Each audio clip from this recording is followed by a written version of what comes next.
అసలు ఈ land titling యాక్ట్లో ఏ అంశాలు పొందుపరచడం ఉన్నాయి? ఎందుకంటే ప్రతి ఒక్కరు కూడా ఇది కనుక వచ్చింది అని అంటే ఈ భూ చట్టం కనుక వచ్చింది అని అంటే ఉన్నటువంటి ఆస్తులు ఏవైతే ఉన్నాయో వాటితో పాటుగా నివసిస్తున్నటువంటి ఇల్లు కూడా లాక్కునేటువంటి అవకాశం ఉంది అంటున్నారు.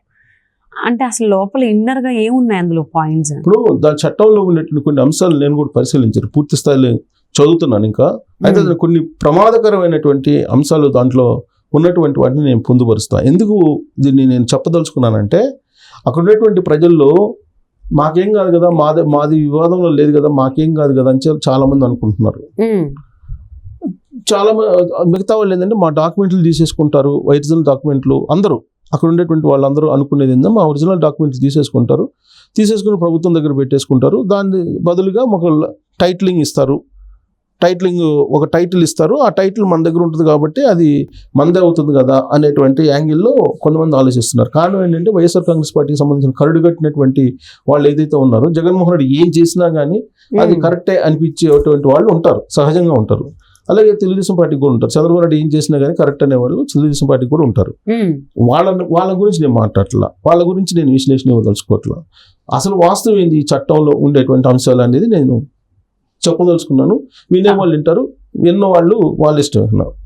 అయితే ఒకటి ప్రమాదకరమైన అంశం ఏంటంటే, ఇది 100% అక్కడ నివసించేటువంటి వాళ్ళు ఎవరైతే ఉన్నారో దాదాపు 1,50,00,000 హౌసింగ్ అది ఇల్లు ఉన్నాయి. సో అది కాకుండా పొలాలు ఉండేవాళ్ళు వాళ్ళంతా చాలా మంది ఉన్నారు కదా. ఈ 5 కోట్లకు సంబంధించినటువంటి ప్రజలకి ఎంతో కొంత ఆస్తి ఉంటుంది. సెంటో 2 సెంట్లో 5 ఎకరాలు 10 ఎకరాలు ఎవరి స్థాయిని బట్టి వాళ్ళకి ఆస్తులు ఉంటాయి. వీళ్ళందరూ కంపల్సరిగా ల్యాండ్ టైటిలింగ్ ఆఫీసర్ దగ్గర, రిజిస్ట్రేషన్ ఆఫీసర్ దగ్గరికి వెళ్ళాల్సిందే. TRO అంటారు, టైటిలింగ్ రిజిస్ట్రేషన్ ఆఫీసర్, TRO. ఇతని దగ్గరికి ప్రతి ఒక్కళ్ళు వెళ్ళాల్సిందే. ఇప్పుడు జనరల్గా ఆ చట్టంలో పొందువలసింది అది. జనరల్గా ఏమనుకుంటారంటే, వివాదంలో ఉన్నటువంటి భూములు వాళ్ళు ఏదన్నా ఇబ్బంది పడతారు, మనకేముందిలే అనుకోవచ్చు కొంతమంది. కానీ ప్రతి వాళ్ళు డిస్ప్యూట్లో ఉన్నటువంటి వాళ్ళు, డిస్ప్యూట్లో లేనటువంటి వాళ్ళు ఖచ్చితంగా TRO దగ్గరికి వెళ్ళి ఇది ఆయనకి ఒరిజినల్ డాక్యుమెంట్స్ ఇచ్చేసి, వాళ్ళు సర్వే చేసినటువంటిది ఏదైతే ఉంటుందో దానికి సరిపోల్చి వాళ్ళు డిసైడ్ చేస్తారు.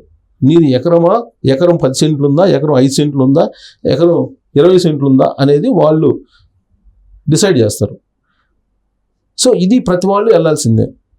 ఇప్పుడు ల్యాండ్ హౌస్ ఉంది, హౌస్ సైట్ వాళ్ళు కూడా వెళ్ళాల్సింది. అక్కడికి వెళ్ళి నీ ఒరిజినల్ డాక్యుమెంట్ సబ్మిట్ చేసి TROకి చూపించి, అక్కడ వాళ్ళు రీసర్వే చేసినటువంటి డేటా వాళ్ళ దగ్గర ఉంటుంది TRO దగ్గర. ఆ రీసర్వే చేసినటువంటి సమాచారానికి నువ్వు ఇచ్చేటువంటి డాక్యుమెంట్స్కి పోల్చి చూస్తారు. చూసినప్పుడు తేడా ఉంటే డిస్ప్యూట్లో పెట్టేస్తారు, తేడా లేకపోతే నీకు టైటిల్ ఇచ్చేస్తారు. ఇది జరిగేది. 100% మంది TRO దగ్గరికి వెళ్ళాల్సిందే. అసలు ఎందుకు వెళ్ళిన తర్వాత ఏం జరుగుతుందని నేను చెప్తా. అట్లా చట్టం చేశారు కాబట్టి. ఇప్పుడు నేను ఒక ల్యాండ్ కొనుక్కుంటే ఒరిజినల్ డాక్యుమెంట్స్ నా దగ్గర ఉంటాయి కానీ నేను వేరే వాళ్ళ దగ్గర పెట్టాను కదా. సో అలాగే ఇక్కడ గవర్నమెంట్ కి ఎందుకు ఇవ్వాలి ల్యాండ్ టైటిల్, అది టైటిల్ ఇచ్చినా గానీ? చట్టం కొత్త చట్టం బ్రిటిష్ కాలం నుంచి ఉంది కాబట్టి దాన్ని మీరు మార్చేస్తాను, రీసర్వే చేస్తున్నాను. మొత్తం అప్పుడెప్పుడో చేశారు, నేను ఇప్పుడు మళ్ళీ రీసర్వే చేస్తాను, మీకు ఎగ్జాక్ట్ గా ఎవరికి ఎక్కడ కావాలో అక్కడ ఉంటుందని చెప్తున్నారు. ఇప్పుడు నేను చెప్పేది ఇంపార్టెంట్ పాయింట్. 100% మంది అక్కడ ఒక సెంటు భూ ఉన్నోళ్ళు కూడా TRO దగ్గరికి వెళ్ళి క్యూలో నుంచొని ఒరిజినల్ డాక్యుమెంట్స్ చూపించి, నీకు పట్టా ఉంటే పట్టా చూపించి, ఖచ్చితంగా అక్కడ సరిపోయిందా లేదా రీసర్వేలో వచ్చినటువంటి సమాచారం ఇది అని ఖచ్చితంగా చూపించుకోవాలి. ఇన్ కేస్ అది టాలీ కాకపోతే ఇమీడియట్ గా అది డిస్ప్యూట్ రికార్డులో నమోదు చేస్తారు.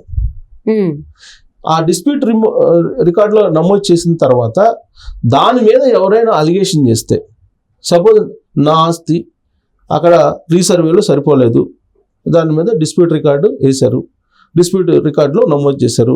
నమోదు చేసిన తర్వాత ఎవరైనా వచ్చి, ఒక ఎక్స్పర్సన్ వచ్చి ఈ ఆస్తి నాది అని చెప్పి అతను దరఖాస్తు చేస్తే, అప్పుడు వీళ్ళిద్దరిలో ఎవరికి ఇవ్వాలి అనేది ఆ TRO చేస్తారు. ఎవరు ఈ TRO? టైటిలింగ్ రిజిస్ట్రేషన్ ఆఫీసర్ ఎవరు నియామకం చేస్తారు అని అంటే, ప్రభుత్వంలో ఎవరైతే ఉందో గవర్నమెంట్లో వాళ్ళు ఆ టైటిలింగ్ ఆఫీసర్ ఎవరైతే TRO ఉన్నారో అతన్ని అపాయింట్ చేస్తారు. అతను ఎవరు మాట వింటాడు? ప్రభుత్వంలో ఎవరుంటే అక్కడ ఉండే ఎమ్మెల్యేనో, లేకపోతే జడ్పీ చైర్మన్, లేకపోతే మంత్రో ఎవరో ఒకరు మాట వింటాడు, అంతే కదా. ఆఫీసరు ఎవరెవరు మాట, వాళ్ళు నియమించేటువంటి ఆఫీసర్ కాబట్టి వాళ్ళు వేస్తారు. సో ఆ టైటిలింగ్ ఆఫీసర్ కనుక అది కనుక లేకపోతే అప్లెట్ అథారిటీకి వెళ్ళాలి, జిల్లా అప్లెట్ అథారిటీ, ఆ తర్వాత రాష్ట్ర అప్లెట్ అథారిటీ, అప్పుడు మళ్ళీ హైకోర్టు. ఇది సిస్టమ్. అయితే ఇక్కడ నేను ట్విస్ట్ చేసేటువంటి పాయింట్ ఏంటంటే, నొక్కి చెప్పాల్సినటువంటి అంశం ఏంటంటే, ఆంధ్రప్రదేశ్లో ఉన్నటువంటి ప్రజలు పొలం చాలా కాలంగా భూమిని నమ్ముకొని బతుకుతున్నారు. చాలా మందికి ఆస్తులు ఉన్నాయి. దీంట్లో సెంట్రల్ గవర్నమెంట్ ఉద్యోగస్తులు ఉండొచ్చు, రాష్ట్ర గవర్నమెంట్ ఉద్యోగస్తులు ఉండొచ్చు, మామూలు వాళ్ళు ఉండొచ్చు. నాకు తెలిసి ఎవరైనా సరే డీవియేషన్ లేకుండా ఇల్లు కట్టిన వాళ్ళు ఎవరైనా ఉంటారా? ఆల్మోస్ట్ ఉండరు. డబ్బులు ఇచ్చేసి కరప్షన్, టౌన్ ప్లానింగ్ వాళ్ళు కానీ రెవెన్యూ వాళ్ళు కానీ డబ్బులు ఇచ్చేసి మేనేజ్ చేసుకుని 100% ప్లాన్ ప్రకారం లేకపోతే వాళ్ళ విస్తీర్ణం ప్రకారం కట్టుకునేటువంటి వాళ్ళు చాలా తక్కువ ఉంటారు. 190 మంది ఉంటారు డీవియేషన్ చేసిన వాళ్ళు. అలాగే పల్లెటూరులో పొలాలకు సంబంధించి కూడా పూర్వీకుల నుంచి ఎప్పటి నుంచో బ్రిటిష్ కాలం నుంచి వస్తున్నాయి. బ్రిటిష్ కాలం నుంచి వస్తున్నటువంటి ఆ పొలాలు ఎప్పటి నుంచో వాళ్ళ ఆధీనంలో ఉన్నాయి, వాళ్ళకి ఆల్రెడీ బౌండరీస్ ఉన్నాయి, వాళ్ళు వ్యవసాయం చేసుకుంటున్నారు. ఇప్పుడు మీరు రీసర్వే చేస్తే ఒక 10 గజాలు అటో, ఒక 10 గజాలు ఇటో, లేకపోతే ఒక కొంచెం అటు ఇటుగా 1 సెంటు అటు ఇటుగా ఉంటుంది. కాబట్టి డిస్ప్యూట్ లేని ల్యాండ్ అంటూ ఉండదు. చాలా తక్కువ ఉంటుంది డిస్ప్యూట్ లేకుండా ఉండేది. కాబట్టి అన్ని డిస్ప్యూట్లోకి వెళ్ళిపోతాయి. డిస్ప్యూట్లోకి వెళ్ళిపోయినప్పుడు నువ్వు ఆ టీఆర్ఓ దగ్గరికి, టైటిలింగ్ రిజిస్ట్రేషన్ ఆఫీసర్ దగ్గరికి తిరగాల్సిందే. నువ్వు అందరూ తిరగాల్సిందే. ఆల్మోస్ట్ తిరిగినప్పుడు అతని దయాదాక్షిణ్యాల మీద నీ భూమికి ఒక టైటిల్ ఇస్తాడు. అది నీకు ఇవ్వచ్చు, లేకపోతే డిస్ప్యూట్ రైజ్ చేసినట్టు ఇంకొక అతనికి కూడా ఇవ్వచ్చు. ఇప్పుడు మనం హైదరాబాద్లో తీసుకుందాం ఉదాహరణ. అంటే ఆంధ్రప్రదేశ్లో ఏం జరగబోతుంది అనేది నేను చెప్తా. హైదరాబాద్లో చాలా చోట్ల ఏం జరుగుతుంది, నకిలీ స్టాంపులు క్రియేట్ చేసి ఖాళీ స్థలం నాది అని చెప్పి ఒక అతను వెళ్తాడు, అసలు అతను ఇంకొక అతను ఉంటాడు. వాళ్ళిద్దరి మధ్య డిస్ప్యూట్ వస్తుంది. వాళ్ళిద్దరి మధ్య డిస్ప్యూట్ వచ్చినప్పుడు ఎవరికి బలం ఉంటే వాళ్ళదే అది, అంతేగా. దాన్ని తీసుకెళ్ళి ఎవడో దగ్గరికి పెడతారు, ఏదో ఒక దగ్గర పంచాయతీ పెడతారు, పొలిటీషియన్ దగ్గర ఎక్కడ దగ్గర పంచాయతీ పెడితే ఈ పంచాయతీలో ఏం జరిగింది, మీ ఇద్దరు కొట్లాడుకుంటున్నారు కదా, కాబట్టి మీరు ఇతనికి ఇచ్చేయండి లేదా ఇతనికి ఇచ్చేయండి, ఇతనికి ఇచ్చినందుకు ఇదిగో ఇంత అమౌంట్ వేయండి, ఇతనికి ఇచ్చినందుకు ఇంత అమౌంట్ వేయండి. నేను మధ్యలో సెటిల్మెంట్లు చేస్తున్నారు కదా, మధ్యలో అన్అఫిషియల్ సెటిల్మెంట్ చేస్తున్నారు కదా. అక్కడ రేపు జరగబోయేది అఫీషియల్ సెటిల్మెంట్ జరుగుతుంది. ఇక్కడేమో అన్అఫిషియల్ సెటిల్మెంట్ జరుగుతున్నాయి. ఏ రౌడీ షీటరో లేదంటే ఈ పొలిటీషియన్ వెళ్తాదా, అక్కడ రాబోయే రోజుల్లో అఫీషియల్ సెటిల్మెంట్లు జరుగుతాయి. అఫీషియల్ సెటిల్మెంట్లు ఎవరు చేస్తారంటే టీఆర్ఓ చేస్తాడు. అది టీఆర్ఓ చెబుతారు, లేదంటే అక్కడ పోయిన తర్వాత జిల్లా అప్లెట్ అథారిటీ చేసింది, లేదంటే స్టేట్ అప్లెట్ అథారిటీ చేసింది. ఇవన్నీ ఎవరి ఆధీనంలో ఉంటుంది? అక్కడ ప్రభుత్వం ఏదో ఇప్పుడు ఒకవేళ వైఎస్ఆర్ కాంగ్రెస్ పార్టీ వస్తే వాళ్ళ ఆధీనంలో ఉంటుంది కదా, ఆఫీసులు కూడా వాళ్ళ ఆధీనంలో ఉంటారు. కాబట్టి డిస్ప్యూట్ రైట్ చేసేది వాళ్ళే, పరిష్కరించేది వాళ్ళే. కాబట్టి ఇవన్నీ చూస్తే అఫీషియల్గా దొమ్మి చేయబోతున్నారు అనేది క్లియర్గా అర్థమవుతుంది. ఇక్కడ అన్అఫిషియల్గా హైదరాబాద్లో మనం చూస్తున్నాం అన్అఫిషియల్గా దందాలు.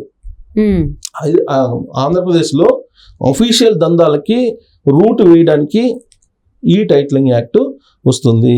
కాబట్టి ప్రతి ఒక్కళ్ళు ఇది నాకు లేదు కదా, నా డిస్ప్యూట్లో లేదు కదా అనుకోవచ్చు, కానీ ప్రతి ఒక్కరిది డిస్ప్యూట్ వాళ్ళే క్రియేట్ చేస్తారు. డిస్ప్యూట్ వాళ్ళే క్రియేట్ చేసి వాళ్ళే దానికి తీర్పు చెప్పి వాళ్ళ ఇష్టానుసారంగా వాళ్ళకి నచ్చిన విధంగా నానా రకాల గందరగోళం చేయబోతున్నారు అని చెప్పి క్లియర్గా మనం చెప్పొచ్చు. ఇది కనుక అర్థం చేసుకుంటే ఆంధ్రప్రదేశ్ ప్రజలు రాబోయే రోజుల్లో ఏ నిర్ణయం తీసుకుంటారో తీసుకోవచ్చు. ఇది మాత్రం నేను చెప్పింది ఖచ్చితంగా అక్షరాల అఫీషియల్ దందాకి రూట్ వేసేలా ఈ చట్టం ఉంది. దాంట్లో ఉన్నట్టు క్లాజులు నేను చదివాను, నేను చెప్తున్నాను. నాకు అవగాహన ఉన్నటువంటి లూజ్గుని బయటపెట్టినందుకు thank you so much Sesharao గారు. Thank you.